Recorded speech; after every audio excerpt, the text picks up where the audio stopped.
ارتھ والی تارے ہمارے گھر میں، شکاری ہمارے گھر میں، سیکیورٹی لاک ہمارے گھر میں، ہارن بجے دروازے کو ہاتھ لگائے ہمارے گھر میں، کیمرے نصب ہمارے گھر میں، سیکیورٹی کا پیرا ہمارے گھر میں، لیکن پھر چور آیا ہمارے گھر کا ککھ نہ بچا، سب کچھ لوٹ کے لے گیا۔ میں نے تجوری کھولی، مجھے سونا نظر آیا، میں نے تجوری کھولی، مجھے کرنسی کے مختلف رنگ نظر آئے، مجھے ہر چیز، ہر ملک کا پیسہ نظر آیا۔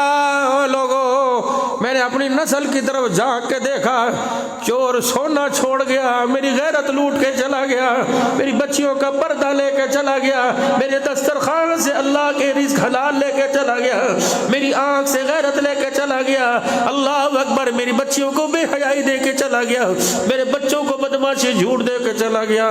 میں رو نہ تو کیا کروں، یہ ایسا بے حیائی کا طوفان تھا جس کا اثر میرے نسل پہ پڑا، یہ ایسا ہوا کا جھونکا تھا جو میری نسل کو اجاڑ کے چلا گیا ہے۔ 4 بیٹے گھر میں، مولانا 8 دن ہو جاتے ہیں باپ سے بات کرنے کا موقع نہیں ملتا۔ باپ فون کر کے 4 بچوں کو کہتا آ جاؤ مجھے پیشاب کرا جاؤ، تھوڑی دیر دکان پہ بیٹھ جاؤ، اس بچے کے پاس وقت نہیں۔ کوئی یہ بھی زندگی ہے، 4 بجے تک بچہ گھر نہیں آتا، باپ میرا عزیزو بے فکرہ سو رہا ہے،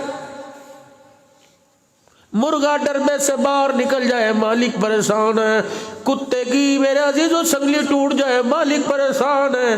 یہ تو وہ نسل تھی، یہ تو وہ نسل تھی جس نے تیرا ہاتھ پکڑ کے اللہ کے سامنے تجھے جنت میں لے کے جانا تھا۔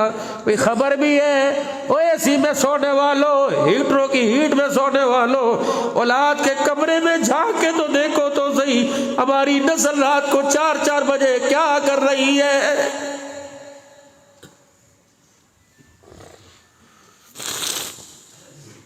کیڑی زندگی، کیڑی زندگی، کیڑی زندگی۔ جب بیٹی سینہ کھول کے دوپٹہ اتار کے باپ کے سامنے آ جائے، میرے عزیزو ہمیں تو روٹی نہیں کھانی چاہیے، صبح کا سورج دیکھنے سے پہلے ہی مر جانا چاہیے۔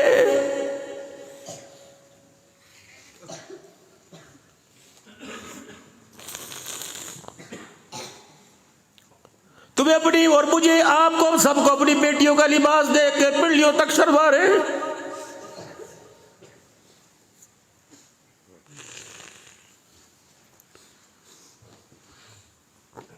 دل کے پھپھولے جل گئے سینے کے داغ سے، اس گھر کو آگ لگ گئی گھر کے چراغ سے۔ مجھے کیا پتا تھا جس دیے سے میں اجالا لینا چاہتا تھا وہ میرے گھر میں اندھیرا ہی کر کے چلا جائے گا۔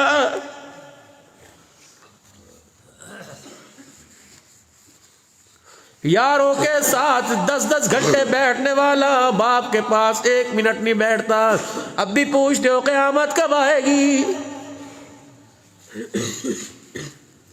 ماں کے سامنے ہاتھوں کے اشارے کر کر کر، ماں کو گالیوں سے نواز کر، ماں کو ذلیل کر کر کر، بیوی کے آگے، دوستوں کے آگے، فون آیا کون ہے، بس امی ہے، بھونکتی رہتی ہے، ویلی ہے، بولتی رہتی ہے۔ جب ماں کے بارے میں یہ لفظ نکلنے لگ جائے تو خدا پاک کی قسم اللہ کی رحمت بھی منہ موڑ لیتی ہے۔